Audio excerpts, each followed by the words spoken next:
Oneofus.net is sponsored by Circle Brewing Company.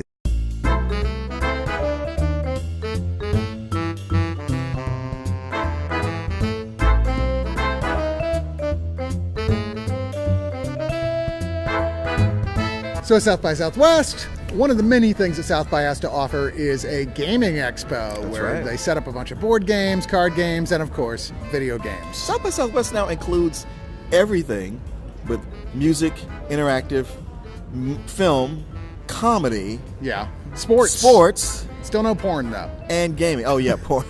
Oh, just you wait, my friend. I know. I was like, it's only a matter of time. I might skip that one. And speaking of porn, we took a brief look in the Gamer Expo, and I came across a product called Gamer Goo, and just a message to you guys designing that, change the name. Yeah, bad name. Yeah, bad name. I know you probably, there's somebody on the staff who thinks, oh, it's a funny joke. It's not. No. But we sent in Ben from the site to go take a look and interview some of the people in there and see what Gamer Expo had to offer. Take a look. During South by Southwest Gaming, there's a lot to check out. And I first started off at the Alien Warehouse on the opening night of it. They had a press preview that we went into there. Pretty great party, some glowing cups, free drinks, as well as an interesting panel about pop culture and gaming. They also have these really cool gaming hexagons, where basically you stand in this hexagonal room with three floor-to-ceiling screens and just headphones dangling from the ceiling, controller to play. It's pretty awesome. The other one is that we also had the Achievement Hunter panel that was there, where they played a tabletop game called Coup. Very interesting game, and also those guys are just entertaining, so it's a really good time. Another cool game was a racing game called Pacer. It was a kind of hover car racing game, sort of F-Zero remnant. It was really fun, good pacing to it, and actually looked quite good. And they were actually talking about wanting to up the graphics as time went on. It's going to be out on PC, Xbox, and PlayStation. Looked like a really good time. They said sometime later this month, I think, actually. The other thing I thought was really cool was called GTR Simulator. It's actually more racing, but it's kind of a rig made out of metal beams put together with a TV screen up there, a computer in this case, though I'm sure it could work with consoles. I thought it was cool. I'm a big racing game fan, though I do feel like the brake pedal on that one was really stiff. Maybe something to work on, or maybe something that you could use a different setup, I don't know, but overall it was a fun thing to check out. Overall, the Gaming Expo is a lot of fun, but it's also kind of just a big, spacious thing full of nothing, in my opinion. Too much that's not that engaging. The lines aren't managed well enough to see everything. They really need to work on that because it disengages you from wanting to wait in lines for things, as well as for the tabletop games, they're too interspersed with things to get a real connection. It's definitely an area that they're growing at the festival. It's behind the comedy segment and music and film by a reasonable amount. Even interactive as well, just because there's less money behind it. I think it's worthwhile to check out. Okay, so you saw another one you really enjoyed. Yes. This morning I saw a movie called Run This Town. And the description was about a young journalist who's trying to get the goods to take down a politician. And what I didn't know until I got into the movie, that the politician they were talking about was Rob Ford, the former mayor of Toronto. The crack guy. Yes, the crack guy. Okay. Exactly. And the movie, I don't remember the name of the star because it has a lot of people that I've never seen before, but probably the most famous names in it are Nina Dobrev and Scott Speedman. And they're co-stars in it. But we really follow this young, just fresh out of college journalist who's trying to get the story. And he's not really all that successful, but we're seeing what's going on.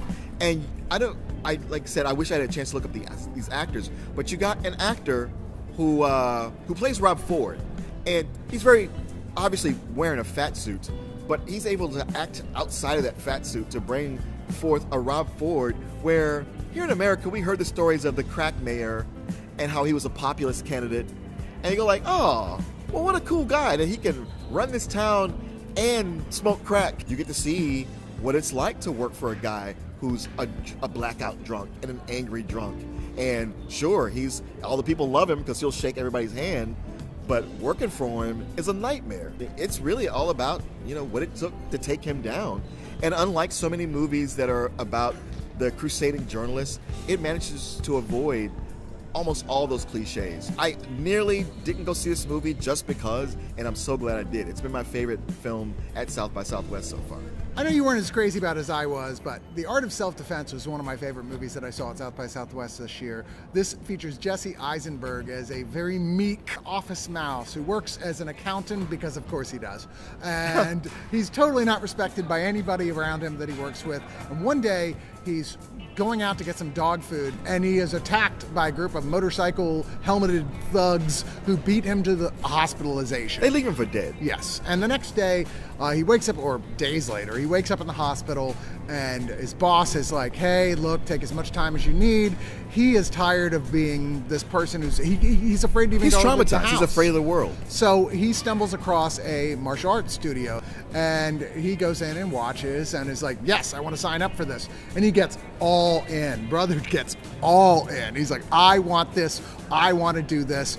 I thought it was going to turn into more of a romantic thing for a minute because they prominently feature Imogen Poots, who I really, really enjoy her work a lot. Who's like a person who's kind of one of the higher ups there at the studio, but as we discover, herself is having trouble getting past the very toxic masculinity and even more toxic as we discover as it goes along. The sensei he's a megalomaniac and a complete misogynist on a level that's cartoonish. And this thing goes from lightly black to holy shit black in the last third of it. Like oh my god. And I was surprised. I genuinely thought that you would love this movie coming out of it, because normally Martin is the guy who loves this type of movie and I'm the guy who's like, yeah, it just made me feel uncomfortable. But this one actually made me laugh all the way through it, and at the end it was just, I don't know, maybe my soul died in the last 6 months, I'm not sure, but I thoroughly enjoyed watching this thing reach its conclusion. And it was nice that as black as it gets, it actually has a happy ending to it. Like, I laughed really hard at the ending of this thing. I found that when it was humorous and awkward, but not all that funny. And what happens to him, the mugging, I thought, this is horrific. We've been joking up to this point, but this kind of thing. And then they were kind of playing it for laughs, which I found disturbing, but I was like still rolling with it. But in that third act you're talking about, where it goes, it turns a corner and becomes basically a thriller. I thought the tones were they didn't mesh well, that they were all over the place. Not all over the place, but in different places. It gets dark. It pushes dark to a place where you've done this and you can't come back. And then they try to come back with humor. I was like, this is not funny anymore. None of this is funny. Worked for me. I don't know. Maybe I just like seeing Jesse Eisenberg get his ass beat. I don't know. I wish I'd enjoyed it, because after you told me about it, I was like, all right, I can't wait to see this. But I sat through most of it just gritting my teeth and just thinking how I would have to see you and go like, dude, you read that one wrong for me. Sorry. Usually I'm better at that. I know. I feel bad. I know. That's the thing I felt the worst about. I want to be what intimidates me. I want to be. This question's multiple choice. What if it's none of the above? Oneofus.net is sponsored by Circle Brewing Company, located in Austin, Texas at 2340 West Breaker Lane, Suite B. You can go visit them there at their both brew pub and brewery and try a lot of their seasonals that they have there, or you can get their beers in various stores around town and even, from what I'm told, outside of Texas. Please check out Circle Brewery and their many fine craft beers, sponsor of Oneofus.net.